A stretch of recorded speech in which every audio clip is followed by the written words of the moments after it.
this country is at war with Germany.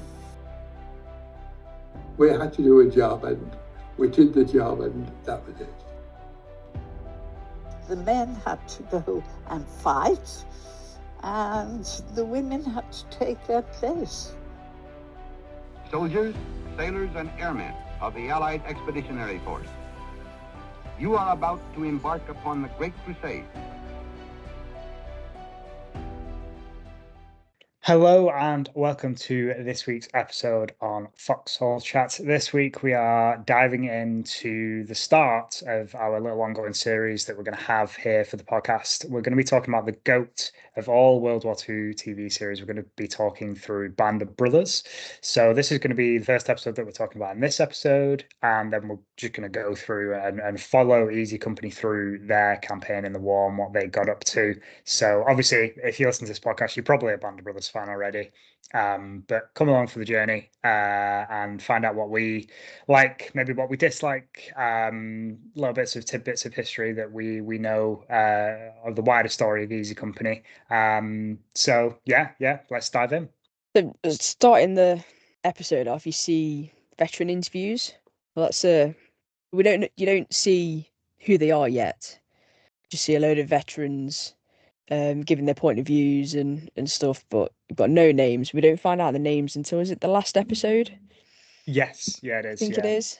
Yeah, which is I really like that kind of little touch, because you're just focusing on like what they're saying. You're not, obviously when this came out originally, like nobody knew, unless you were, a diehard like history fan, you might not have known, these men's names. So you're just focusing on their stories and what they're telling, which I think was the right way to do it, I think. Yeah, and then it shows the actors. It starts up at a pottery airfield 2 days before D-Day. I think that was a good way to start the episode. So you've gone straight into the dramatics of starting at the airfield 2 days before D-Day. You see the jump getting postponed a day because of the weather. But I think if it had started stateside with all their training and everything, it'd have a very different feel to it. Yeah, I guess kind of them starting it at pottery just before the jump, it kind of sets the scene of, okay, these are paratroopers, and right, this is right before D-Day, and yeah, because I think, like you say, I think it might have been more difficult for people to connect to the story if it just started when they're at Camp Tocca, because then it's kind of like, okay, you thrust into this is going to be their job, right? They were going to be dropped before the main invasion, so these guys are clearly like, top of the food chain, so the elite troops, so to speak. So yeah, that's a really good point. Yeah. So this is when we're first introduced to Dick Winters and Lewis Nixon as well. Did we find out who they were at the time? Did we find that out later on? No, well, unless I think from what I can remember, Winters says a brief line. He's like, "Oh, I should have been born earlier, Nix." But no, it's not until, if I'm remembering correctly, it's not until it flashes back to their training, that you then find out who they are and their names and stuff. So yeah, another good touch, because it's just, you just know them as two soldiers and they're just before D-Day, so you're kind of getting an idea of how they're feeling, what they're thinking, and that sort of thing. Yep, so then the scene cuts there and we're off to Camp Tocca 2 years prior to that. So we're then introduced to Captain Sobel, who was widely known as being in Friends. I've never seen Friends, so if anybody asks me how you know David Schwimmer, it's from Band of Brothers, having never seen Friends. But he was the only really known, like bigly known actor at the time, wasn't he? And the rest of us, it sort of kick-started their career, because as you go through the episode in the series, all these faces of young actors pop up. Yeah, here and there. It's crazy. Yeah, most people, nowadays if you watch that, oh my god, it's Ross. Like, what's Ross doing there? And I've only ever seen bits of Friends, but even still, like seeing his performance as Sobel, it's really good. It's a really, you get that sense that this guy's just a horrible person and just has something against these men, and it goes beyond wanting to train them to be the best. It's almost just like it's really vindictive and just calculated. The things that he does. We see later in the episode where he kind of tricks Winters into being like, oh, we're just gonna have a light day and we're just gonna have a classroom session. A nice meal would be nice. And then they're all eating, spaghetti. Army noodles and ketchup. Army noodles and ketchup. Great quote. A great quote. Um, and yeah, and then he bursts in and he's like, plans change. We're running up Currahee, changing to PT gear, and then you see Bill Garnier's face. He's just like, Jesus Christ, that's why we got this. And you're like, yeah, that's how you'd react. You'd be like, oh, for God's sake. So yeah, his performance is really good. Yeah. Yep. So you mentioned Currahee. That was the mountain I believe. mountain Yeah. at Camp Tocca. So it was 3 miles up and 3 miles down. So Sobel and the others wanted the men to do it in a 45-minute run. Any longer, and you basically would be kicked out because you wouldn't be good enough to be a para. Yeah. So that was filmed in Surrey at Bournewood. Oh, it was. Yes. Yeah. So not quite 3 miles up and 3 miles down, but so went through brutal training, and that was to weed out the weaker soldiers. Yeah. So I found that 6,000 paratroopers signed up, and then eventually 80% of them were either kicked out, quit, or were turned away. Yeah. Because they couldn't make the cut. Yeah. And I think that's the nature of the beast, isn't it? When you're going to be dropped from an airplane and behind enemy lines with little to no equipment, just your basic equipment, your rifles and your ammunitions and, maybe a pistol, you're going to need to be the best. And you kind of see that a little bit actually in the first episode, where I don't know if it's after the spaghetti incident or no, it's after Sobel's like chewed him out for infractions with their uniform. And it's Lipton, and he's saying like, "Oh, Private White, why aren't you in your PT gear?" And the guy's just kind of sat on the edge of the bed, and he's just got this look of like, "I don't want to be here. Like, I can't do this. Like, just I want to go home," sort of look, really. And I guess you could see that two ways, really. You could be like, "Oh, like, yeah, what a wuss. Like, why did he sign up in the first place?" But you got to remember, like, if you go back to that time period, this guy might not have ever left his hometown, might not have ever left his family, and he might just have had that stark realization of like, actually, yeah, we're training for war, we're training to kill people, and I can't do that. So I think that's a very like poignant scene, and one that always sticks out to me still to this day. Yeah. Apparently the best run up Currahee was 42 minutes. Ooh, that's quite impressive, because every time I watch it, I'm like 6 miles in 45 minutes. That's insane. Like on a hill as well. Like even just trying to do that on a flat road, like that would be difficult. So yeah, I take my hat off to Peter, to them who did that.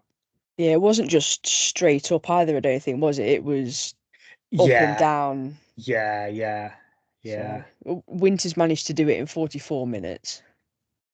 That's still impressive. So That's still it's still pretty good. Yeah. So one of the young actors faces, we then meet a young Michael Fassbender. Yeah. I think Sobel was getting them to empty their canteens. Yeah, it's after And the night march. Yeah, he'd been drinking from his, so he ran out of water quicker than the others when they had to upend it. Why I still don't get about that. I was thinking about this in work the other day. I don't know why. I was just thinking like, did they order them to not drink? Like, was it just to prove that they could follow a direct order? Because I don't know. I don't see the logic behind it. Do you get where I'm coming from? Yeah, so I suppose it might be following a direct order, but also that if you're out in the fields, you either lose your water canteen or it gets shrapnel and a hole in it, and you can't get fresh water, you need to be able to pace yourself and live off waiting to be able to find a water source from somewhere.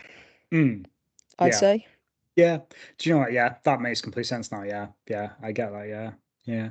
Sobel wasn't particularly liked by the men, was he? No, no, it was not. There was that planned mutiny kind of later. I want to say it still must be in the first, yeah, still in the first episode, yeah. Where it's a bunch of the NCOs, non-commissioned, excuse me, non-commissioned officers, for people who maybe aren't so clued up on like acronyms in military and Second World War stuff. So a non-commissioned officer is someone who's like a platoon sergeant who hasn't been through like proper official officer training. They've just shown some degree of leadership skills. So this was Carwood Lipton, Bill Garnier, who's some of the other people? That's going to really annoy me. I can picture his face. Grant, Sergeant Grant, and some other people as well. And yeah, they basically come together and say like, we can't follow this guy into combat because he's going to get us killed. Like we just don't trust him. So they they write a little note saying, I no longer wish to be a non-commissioned officer in Easy Company in 506 PIR. And then very famously, you see the scene of Captain Dale die in real life and Robert Sink chewing them out and saying, you know, I don't need a mutiny just before D-Day. And they were very lucky not to get shot. You know, he says that, you know, I ought to have your shot. And I think that shows a good difference between the First World War and the Second World War, where a lot of times in the First World War, deserters and mutinies and things like that, it would just be firing squad. But obviously, with it being D-Day and you need as many people as possible, you can't really be shooting people. You know, it's let's just move them about and let's just, you know, bump them down a rank, you know, bust them down to private, and redistribute them, and then deal with the problem that is Sobel. Although Sobel wasn't liked by the men, would you agree he made the company what it is and got the men through the war? Because like who else was running up Currahee?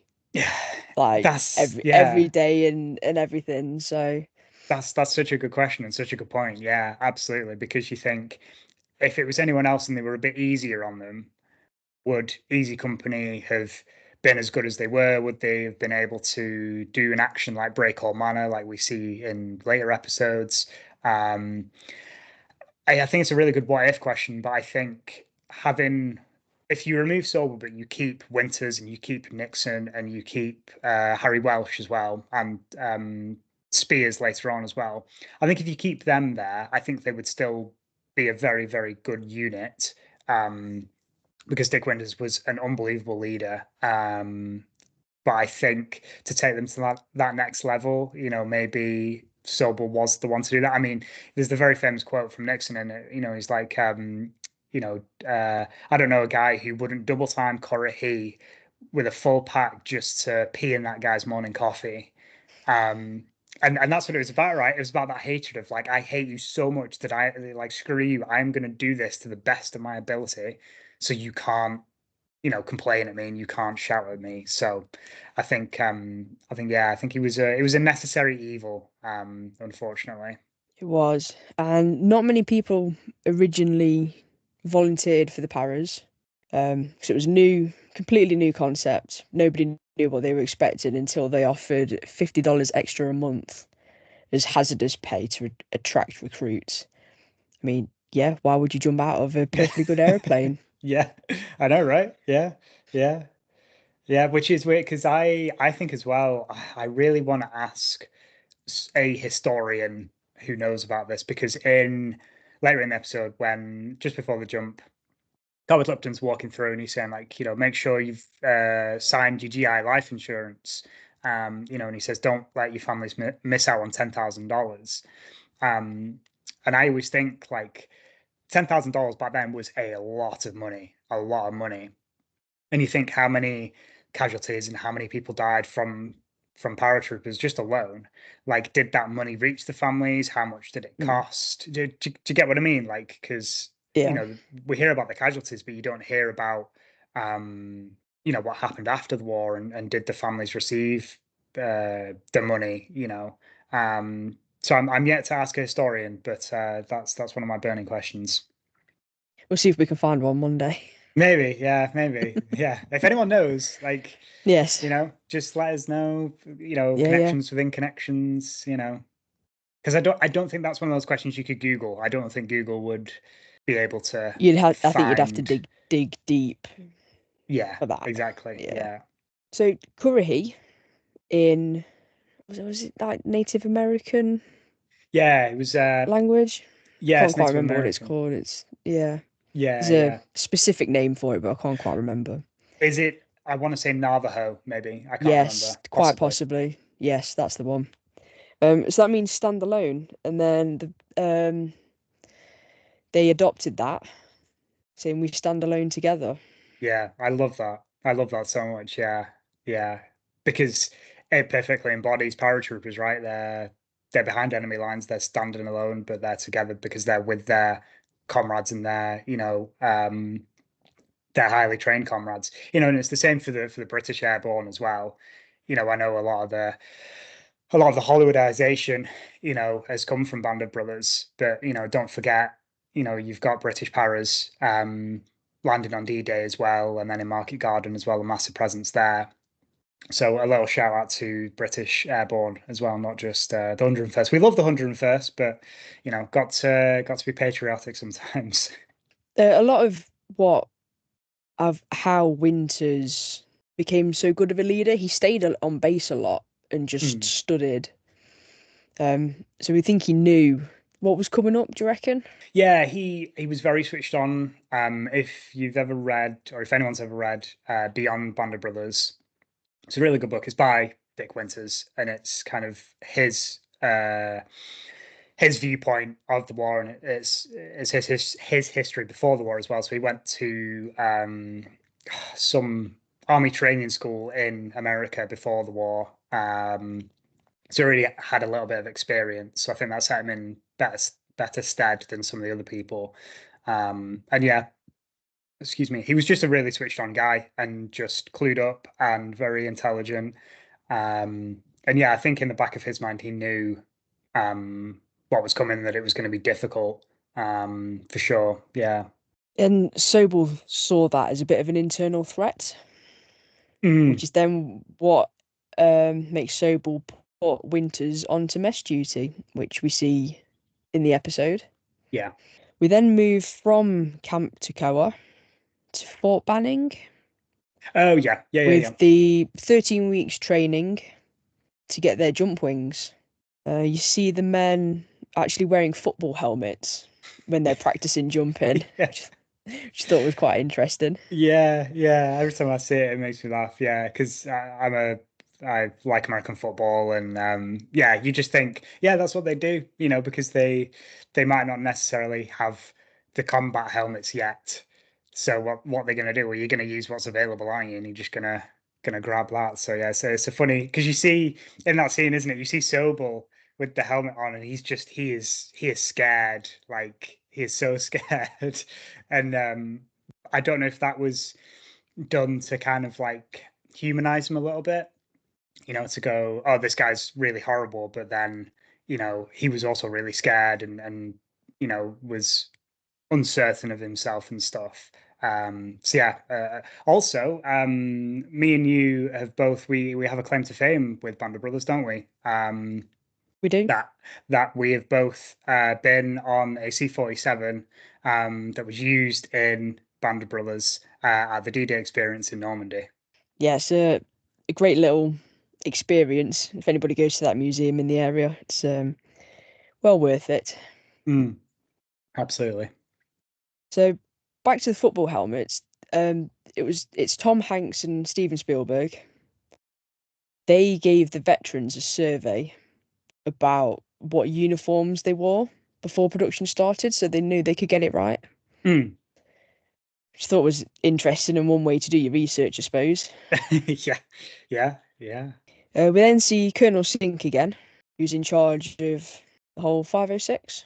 Oh God, you're testing my knowledge I always here. get always get confused of 101st, 506, and that's one thing So, that always confuses me. oh, same.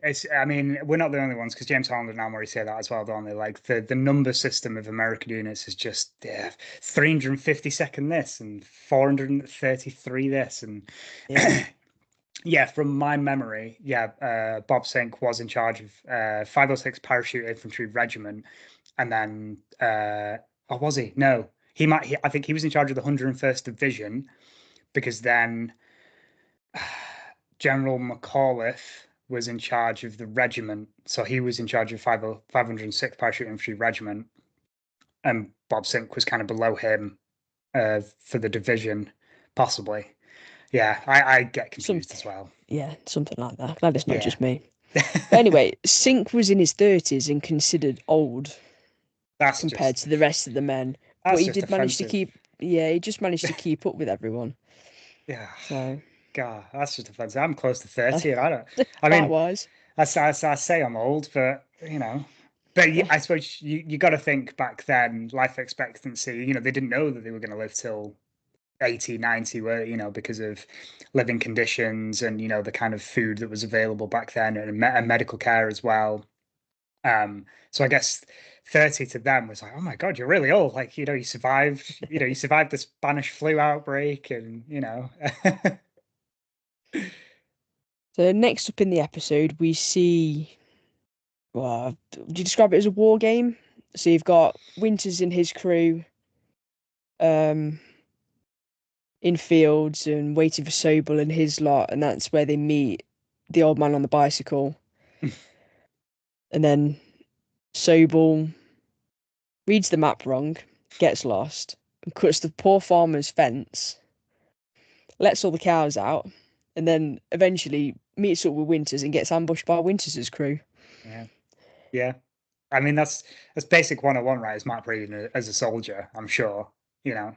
Um, and yeah, obviously just before that, obviously there's a very funny scene, isn't there, with George Luz, who the men get him to do an impression of Major Horton.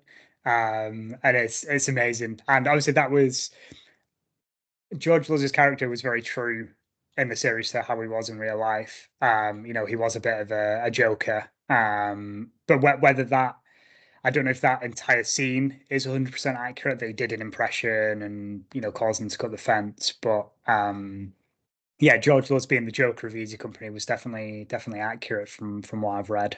Yeah, and that just cemented the men not liking Sobel because he couldn't read a map. Instead of hopping over the fence, you were cutting the fences. It's like Yeah. the men did not want to follow him No. into battle. No, why would you? Why would you? Yeah. So next up, you then see the men cramped on SS Samaria, Yeah. on the way to England. So from what I've found, they had a pretty clean sailing, like calm seas and no enemy U-boats. So it was pretty clean sailing for them. Mhm. Mhm. Yeah, yeah, and you got to think as well, like I said before about during the training, people dropping out because they can't do it because they might not have left their town. This probably for a lot of the men, first time leaving the country. They've never because you got to remember air travel wasn't really a thing back then. Yes, ocean travel was obviously ocean liners were around, but a lot of the men that signed up were working class, so they won't have had the money to go on a big holiday, anywhere. Um, so, for them, I'm sure that would have been just a crazy experience of crammed onto a ship, going across the Atlantic, dodging U-boats, and then you dropped in England, which is a completely alien world to them, where we drink warm beer. We all talk posh. So it must have been a shock for the men for sure. Yeah. Once they reached old Blighty's shores, they carried on with their training. Apparently, the Paras trained with everything available, including German weapons. Mm. So if they lost their weapon on the jump or something happened, they knew how to use German weapons so they could capture German rifles and machine guns from enemy troops. Yeah, there's a really good. It's one of those things where you blink and you miss it. It's got to be the first episode still, where Harry Welsh is talking to the men, and he's like stood in front of like a board with something behind him, and the men are in front of him. But then on the side, there's another board, and you can see the German weapons like an MP40, a K98. But like I say, if you blink and you miss it, and you're just focusing on you're looking at Harry Welsh, you might not see that, and it makes sense, doesn't it? For them to learn about them. Yeah. So while over here in England, something that's not depicted in the series is the Barnes family. So that's the family Winters stayed with in Oldbourne while they were stationed there. They had actually lost their son earlier in the war and sort of saw Winters as a bit of a not replacement, but I get what you mean. a second chance Yeah, to look after somebody's son yeah. for them. Yeah. Yeah, they really, from what I've read in Beyond Band of Brothers again, like Winters really appreciated that, and I'm 99% sure they still kept in touch after the war as well.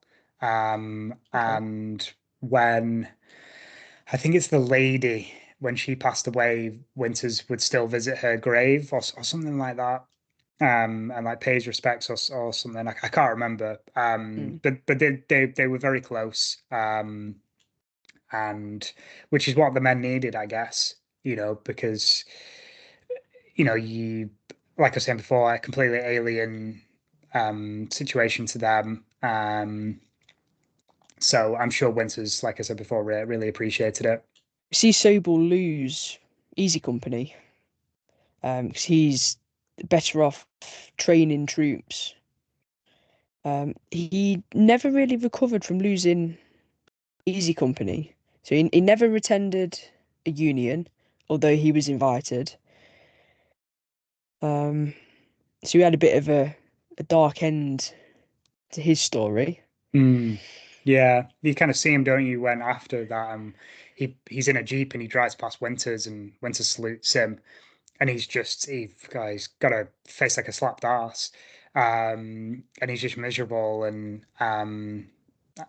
I kind of get it, you think your career is going to go one way and you really want to follow these men and you've trained them so you think you should be the right person to lead them into battle. Um, but I think that just says more about his ego, doesn't it, really? That he just couldn't let it go that Bob Sink, his superior, was making a decision for him. Like, you just got to accept that, especially in the armed forces. Like, surely, like, my superior officer has told me this decision. You just got to accept it and move on. Um, so, yeah, I guess it is a bit sad, but yeah, was it his own doing? Maybe. I guess that's up for debate. Yeah. So now they've lost Sobel. This is when we're introduced to Thomas Meehan.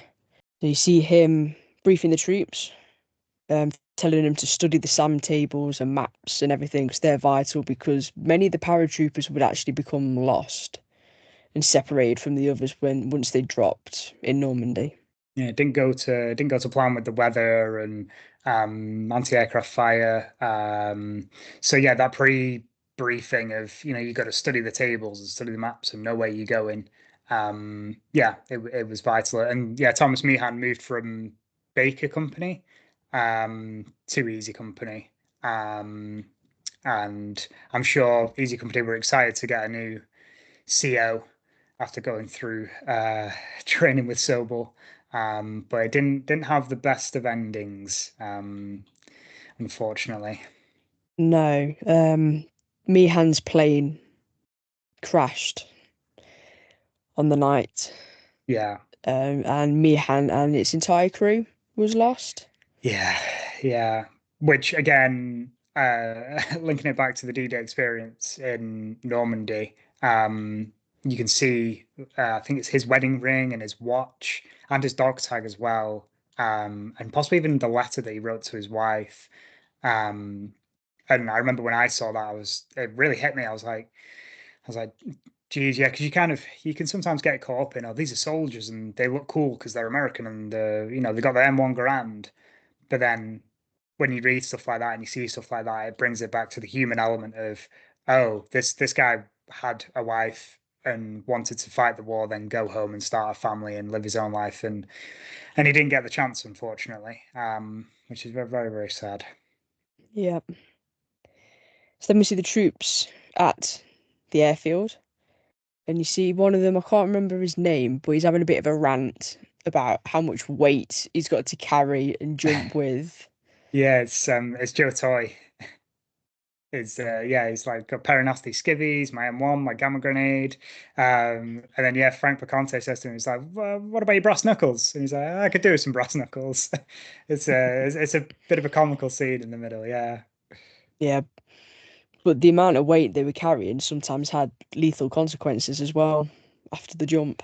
We then see them, it's almost the calm before the storm, because we then join them watching the movie. So we then catch up with ourselves from the beginning of the episode where we see them at the airfield saying there's no jump today, and then go to the movie. Obviously, Winters and Nixon, we now know who they are. They have that little chat outside, and then I think we see everybody starting to board the planes. Yeah, yeah. So like you say, it's come full circle, which was a really good way to do it. And then yeah, so it goes from the night of the 4th to then the night of the 5th into the 6th of June, which is D-Day. And this is one of my favorite scenes when they're all getting ready to board the C-47s. And the standout bit for me is when Winters kind of addresses the men briefly, and then he single-handedly helps up every single person in his stick, and he looks them in their eyes, and that always sticks with me because I think that is true leadership right there, because he's holding the men's hand and he's looking them in their eyes just to give them that reassurance. He doesn't say anything. It's just I've got you, don't worry, I'm here, I'll lead you, I've got your back sort of thing. And yeah, I think that without any dialogue, that you could show that one scene, and I think that sums up Dick Winter's leadership in a nutshell. Yes, I agree. Just before that, or it might be just after that, but you see Dick Winters and his team walking towards the planes, and he's got a cardboard sign on his front which Yeah. has the number 67 on it. So each group was assigned a specific C-47. So I'm guessing this was probably because if the plane didn't return, they knew who was on it and therefore who they'd lost. Yeah. Yeah. It will have been like, the serial number of the C-47 will have been assigned to, like you say, a number of a group. So it would have been whatever serial number had 67 group of paratroopers in. Yeah, that sounds about right. So you see the invasion stripes on the C-47. So that was good little detail again. So most planes that flew on D-Day had the invasion stripes, so they could see. Yep, those.